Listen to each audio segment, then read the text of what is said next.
Hello and welcome to the Kara class comment response video. So the Kara class was one of the Soviet cruises I did.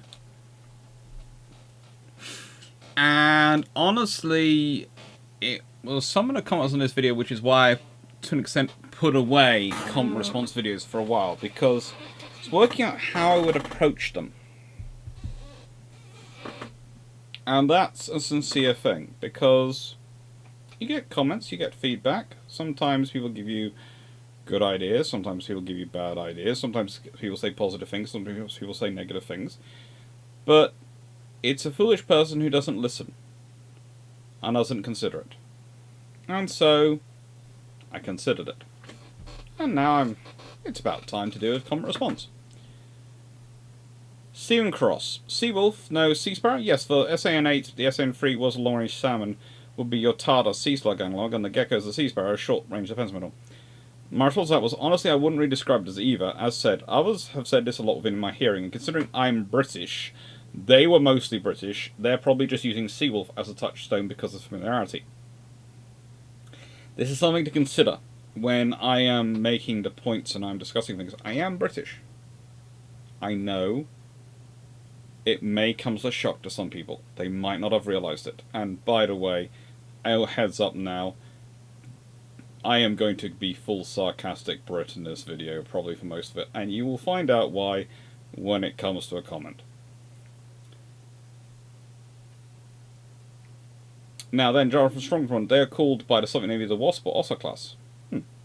Which Flame Trucks Today responded, that's interesting. How did you get that name? I'm not expected. And how did you get that name? Don't suppose it has anything to do with the colourful insect I'm told is a Russian wood wasp. Then from Vladimir Kuznetsov, it says V-admin Kuznetsov. So either we have a gentleman reporting from a long time ago who's come back, or the ship is, or someone has a very cool name. It's just the public reporting name for R&D project, and technically it's Ossa M because plain Ossa is an Army ground-based SAM system designation of the same design. 20 trucks today? Thanks, that makes sense. And then from Jonathan Strong, there are several missile patrol boats who used it during the Indo-Pakistan War, and one of them took a shot at the Karachi Naval Fuel Dump with one of their SS-2N Stinks anti-ship missiles. Kabuli, which was the first time they had used the Stinks for anti-land bombardment, and the SS-4N, which was named Ossa or Wasp, was something like the Royal Navy Seawolf. It was a close-in missile system. Yeah, one of the interesting things about it when we're sort of discussing missile systems is most missile systems are multifunctional. It's like the SM, standard missile anti-aircraft systems, can be used as anti-ship missiles. Because there's got to be better weapons available. But if you haven't got anything else, they will be used and ship. Trajectory. You might be able to shoot them down, you might not. And again, with a Seawolf, well, it's theoretically not, but it has all sorts of interesting uses when it wants to. All sorts of interesting uses. Teutonic Knight, thank you very much for doing this series. Your method of providing background strategic operational context for these and all the other ships you're doing is to say humbly terrific. Thank you, Teutonic Knight. That's very kind of you. The reason I do it the way I do it is because you can find very good sources out on the internet which will just will give you the technological stats. I tend to give them quickly, so you have them as a point of reference. But they're not really what interests me in sort of the broader discussion. They're also not what I really tend to teach my students. Think about it when working through class. That's stuff they can find, in honesty, by doing a quick Google search. There's not much value added from me sitting there reading stats to them of ships and going, this is their qualifications. Talking about and guiding through the sources and the context and the wider reasoning behind the ship, why it's the shape it is, why you've got this vessel designed with this very distinctive profile. It's a gorgeous profile, but it's a very distinctive profile. That's what gives them value. And I do like these ships. They do. Oh, Tashkent. She looks good. It does look like a general purpose, go anywhere, do anything you require of it asset. A very simple design, but a fundamental one. La Feel Brill. Wouldn't it be more accurate to call the SAN-3 the Soviet Seacat? Timeline-wise, but that's kind of insulting to the SAN-3, considering just how interesting the Seacat could be when inclined. La Feel Brill. First I heard of such an issue. Guess that was one of the reasons why the Iron was so relatively quick to want to replace it. The description I will use for the Seacat is, and I put as a comment, it had a personality. You don't want your missile systems to have a personality, you want it to work. Preferably, real dense problems, preferably work 24/7, 52 even. Yes, you do. Some of the early missile systems do have personalities. And what do I mean by personalities? Well, due to the components used and the extreme forces they undergo when operating, they wouldn't always respond well. Remember, a lot of these missiles come about not only before microcircuitry as we understand it now was discussed, but a lot of the components for electronic systems that we would think of as standard or commonplace were available in a sufficiently reliable and rugged manner to be utilized. Even on the Western missiles. Now, again, one of the joys of history is people looking back sometimes look at these ships and sometimes look at weapon systems and look at what we have today, and they imagine it goes aligned like that in terms of technology. So because we have a weapon system that's up here that's so good now, in comparison to the past, we draw a straight line back and presume previous weapon systems were about here. When actually the technology flow, as I've said many times, more than that. So the technology, the weapon system down here would have actually been here, not here, and the technology system down here would definitely have been down here, if you know what I mean. So you have to think sort of like that when looking back. And the thing is, the SAN-3 is, and this was what was always how it's described to me, was some of the earlier variants were definitely far more closer to Seacat, but as it went on, it was, the British would call it categorization, and the people when they're talking about, they use a reference point of the Seawolf. Not the Seawolf as we understand it, the VLS post-Falklands War developments and the really, really fancy Seawolf we see and understand it as, but the Seawolf of the first generation.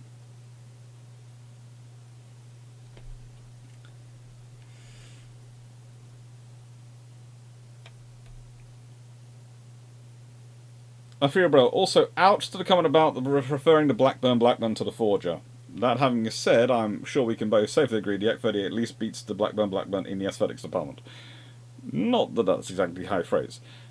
Yes, but the Blackburn was actually more useful than the Forger, and that's its defense.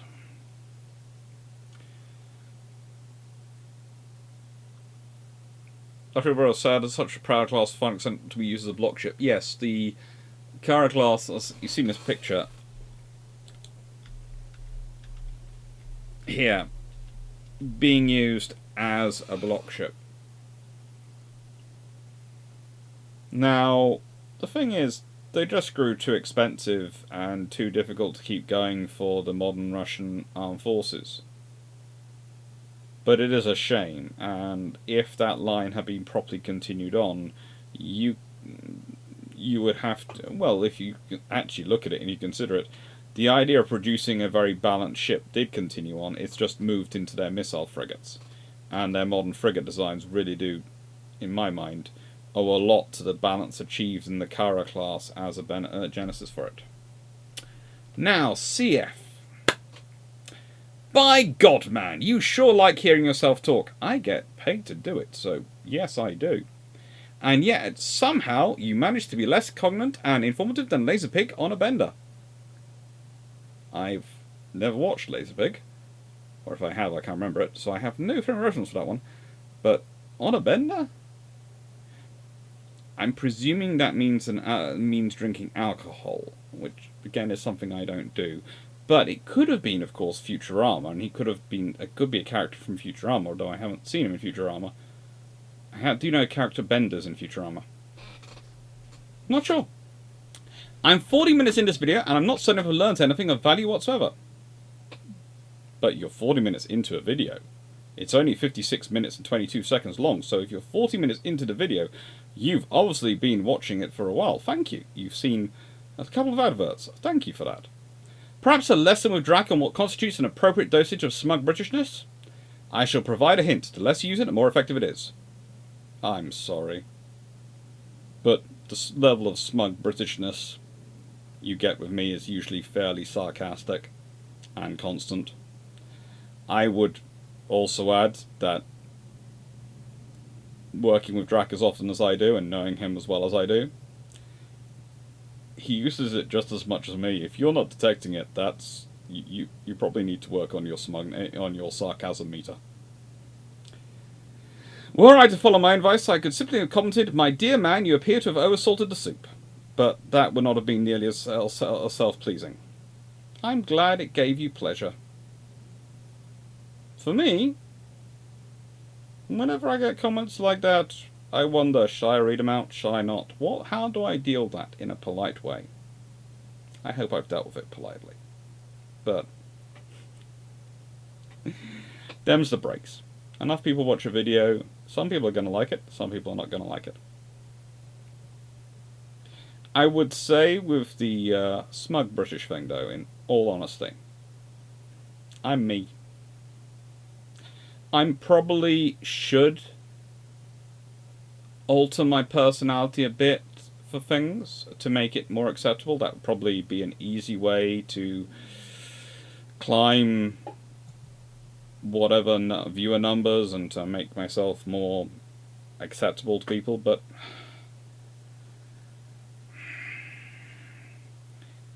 the trouble is, and I hate using that phrase, that just seems so inauthentic.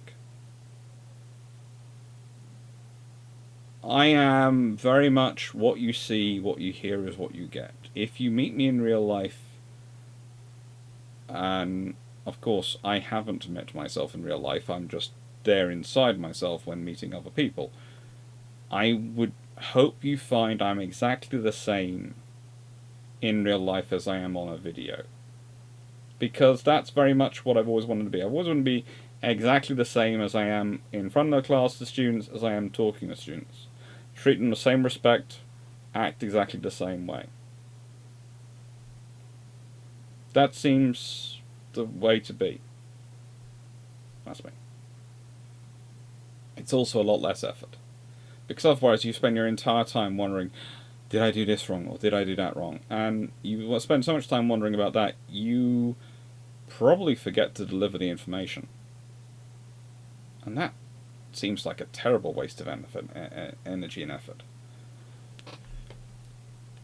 And that's it. Why was India where most Soviet ships go to die? Why is India where so many ships go to die? It's a very good place to go and scrap ships. And plus, the Indians are usually happy to buy older ships and work them to the end. Because they're always buying short-term measures, because they're always planning to build their own. And they're starting to get to the point where they are going to build their own, and then there's going to be a lot of people very upset because all those years they've relied economically on selling off their old ships to India, they're not going to be anymore because India's building its own. But that's a few years off yet, but it's coming. Nice one. Yeah, the Yaklov Yak 38 Forger would have approved why Vitol does not work if the Hawker Siddeley Harrier and Sea Harrier proved Vitol does work. Look, the Forger, and I'm getting into defense of the Forger, and I cannot believe I'm defending the Forger, but you have to remember the Forger is produced so that they have something.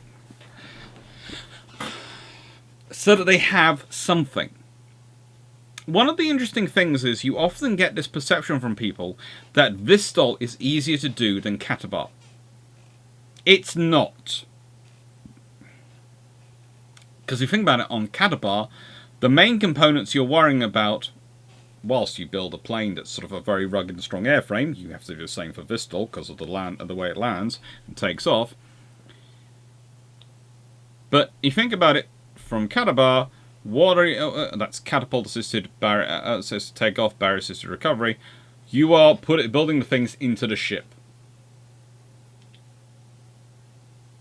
which has a lot more space and tonnage to spare. Vistol, you're building it into the aircraft, which is a lot more difficult.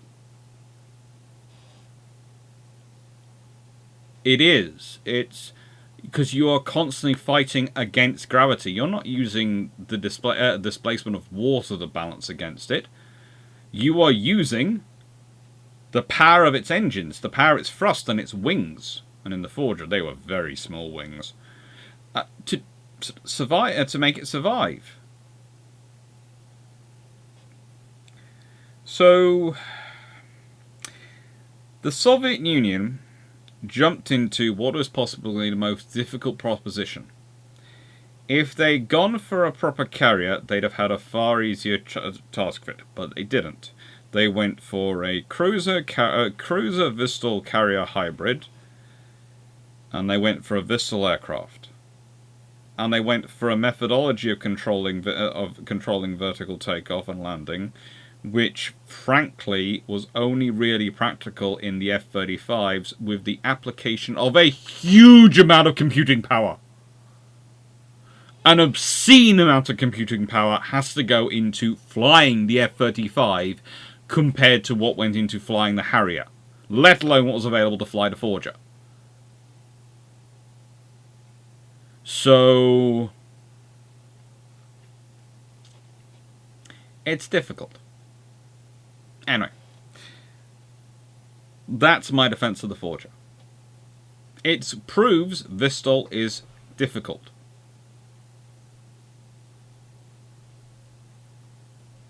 The Sea Harrier and Harrier prove Vistol can work. But they can prove it can work because the British have everything going for them, and that is a focused effort for two reasons. One, because of the Cold War presumption that the Russians are going to, well, Soviet Union and Soviet forces are going to absolutely blow away any airfield that exists pre-war, and so they're going to have to operate off very, very rough landing positions. And secondly, that the Royal Navy has to be able to do its operations in the North Sea in Norway to get those troops to reinforce Norway. The only reinforcements Norway's going to get in anything approaching the time it needs them are going to be a Royal Marines of 3rd Commando Brigade. Getting them there becomes an absolutely essential thing. You see this in meetings in NATO discussions. It's an absolutely essential criteria. And when it's pointed out that the British are not going to have their own carrier, so cannot provide that group with its own air defence, outer layer, and its own identification of threats, that causes major problems for the British government. And that's the whole reason why you get that the class of baby carriers, and why you get the Sea Harrier project. I'd love to say it's because of the effective case made by the Royal Navy. I'd love to say it's because of all sorts of people arguing in Parliament, and all sorts of pressure from sensible people thinking about Britain's maritime interests, but no. In the end, it comes down to the British government getting embarrassed in a NATO meeting. Because they get told, well, in nicest way, what you're saying doesn't add up. The RAF cannot provide them with air defence from Scotland. They can't do it. Here is the maths. It doesn't work. So we're not sure who told you they could. The RAF didn't even really tell you they could. You just asked them if it was possible, if it was feasible, and they said, well, if you give us enough money and the equipment, we can do it.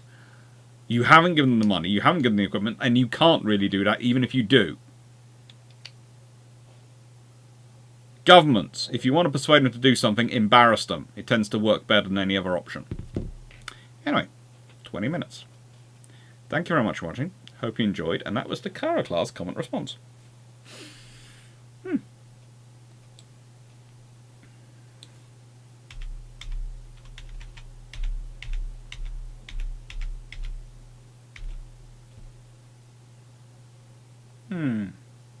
That was a fun Christmas. I wonder what next Christmas is going to be like.